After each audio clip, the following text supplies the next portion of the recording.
Gurukul toppers choice class में आपका स्वागत है। आइए हम लोग 12वीं क्लास का एक नया विषय बिजनेस स्टडीज पढ़े। 11वीं क्लास में आप इसका अध्ययन कर चुके हैं। हमारा शुरू है मैनेजमेंट और फंक्शनल एरियाज ऑफ मैनेजमेंट से। तो मैनेजमेंट का आपके किताब में बहुत सारा डिफिनीशन दिया हुआ है।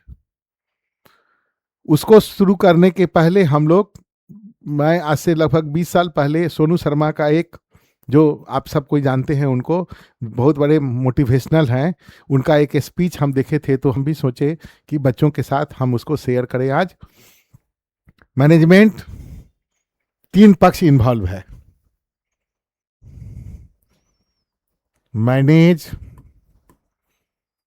मैनेज कौन करता है?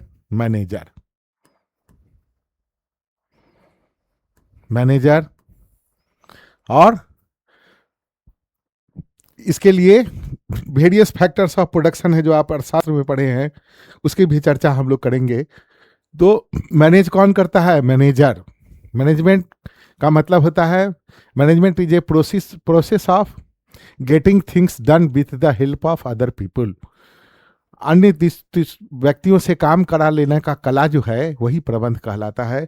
तो आइए आज हम आपको एक प्रबंधक से मिलाते हैं। सोनू शर्मा जी का भोलेनाथ को देखने का एक अलग व्यू था। तो आप इस देखिए भोलेनाथ के तस्वीर को यहाँ आपके बोर्ड पे है, और देखिए कि भोलेनाथ के पास सारा कुछ विपरीत है, अपने शरीर से लेकर उनके घर तक में, लेकिन सबको मैनेज करके चलते हैं भोलेनाथ। तो इसलिए सोनू शर्मा जी बोले कि भोलेनाथ को ही गुड मैनेजर कहा जाए। तो मैनेजमेंट पढ़ने से पहले हम लोग मैनेजर की चर्चा करें। तो आइए देखिए ध्यान से, भोलेनाथ के जटा में क्या है? गंगा। और तीसरा नेत्र, यहां है तीसरा नेत्र। तो जल और तीसरा नेत्र अग्नि का प्रतीक है। तो जल भी है और अग्नि भी है। दोनों एक दूसरे के विपरीत है। दोनों एक दूसरे के विपरीत है कि नहीं? अग्नि बुझ जाती है जल से, लेकिन भोलेनाथ के पास दोनों है, उनके शरीर में ही है, मस्तक पर ही है दोनों, लेकिन दोनों को मैनेज करके चल रहे हैं कि नहीं चल रहे हैं? अद्भुत है, लग रहा है। दूसरा देखिए, मस्तक पे चंद्रमा। चंद्रमा प्रतीक है अमृत का। गला है इनका क्या? नीलकंठ।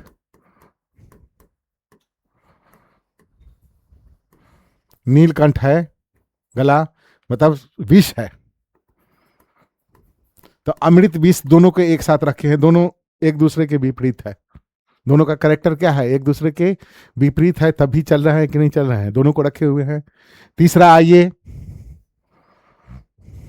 अग्नि है, अमृत है। अब आइए, विष भी है। तो ये दोनों भोलेनाथ के जो शरीर में है, ये दोनों क्या है?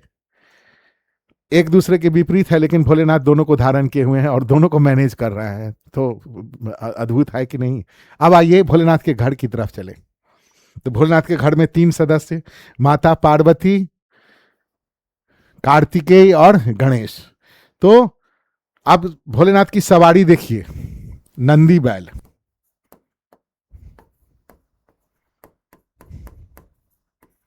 और मां की सवारी बाघ, है कि नहीं? मां की सवारी बाघ, अब भोलेनाथ जी की सवारी नंदी बैल।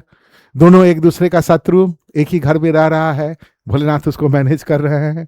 उसके बाद चलिए और आइए, कार्तिकेय की सवारी क्या है? मोड़ या मयूर। और भोलेनाथ के गले में क्या है? बासुकी है, सर्प। दोनों एक दूसरे का शत्रु है, लेकिन एक ही घर में रह रहा है, उसको भी भोलेनाथ मैनेज कर रहे हैं। आइए गणेश जी की तरफ देखा जाए। गणेश जी का वाहन क्या है? मूषक। और भोलेनाथ जी के गले में सर्प। दोनों एक दूसरे के क्या है? शत्रु हैं। तो लेकिन एक ही घर में रहते हैं और भोलेनाथ इसको मैनेज कर रहे हैं। तो ऐसा अद्भुत नजारा केवल भोलेनाथ के ही है, मैं मिथिला क्षेत्र से आता हूँ, तो हमारे यहाँ विद्यापति कवि बहुत बड़े कवि हुए थे, उनका एक नचारी है, 2 पंक्ति मैं आपके साथ शेयर करूँगा। बर अजगूत देखल तोर अंगना, बर अजगूत देखल तोर अंगना, तोर अंगना हे गौरा, तोर अंगना हे गौरा, तोर अंगना गौरा, तोर अंगना बर अजगूत देखल। सारा अजूबा ही है भोलेनाथ के घर में। एक तरफ बाघ सिंह हल्ला कर रहा है, एक तरफ बरद है भोलेनाथ जी का, वो भी बौना है, नंदी जी बौने हैं। तो ऐसा अद्भुत नज़ारा भोलेनाथ जी के ही यहाँ है। सारा कुछ विपरीत है, आप देख रहे हैं। ये यहाँ प्रत्यक्षम किम प्रमाण, प्रत्यक्ष को प्रमाण की क्या आवश्यकता है। इतना सब कुछ विपरीत धारण करके भोलेनाथ और अपने परिवार के बीच में जो परिस्थितियां हैं, सारा विपरीत है, एक दूसरे के मैनेज करके चलते हैं। इसीलिए हम हमारे हमारे हिसाब से भोलेनाथ ही said to be the best manager.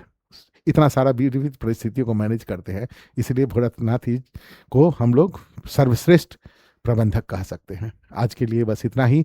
अगले वीडियो में हम लोग प्रबंध के बारे में, जो हमारा भौतिक विषय वस्तु है, उसके बारे में चर्चा करेंगे। एक हमको ये अच्छा लगा था, तो हम सोचे कि अपने छात्रों के साथ शेयर करें। वीडियो अच्छा लगा तो लाइक कीजिएगा, चैनल को सब्सक्राइब कीजिएगा। आज के लिए बस इतना ही।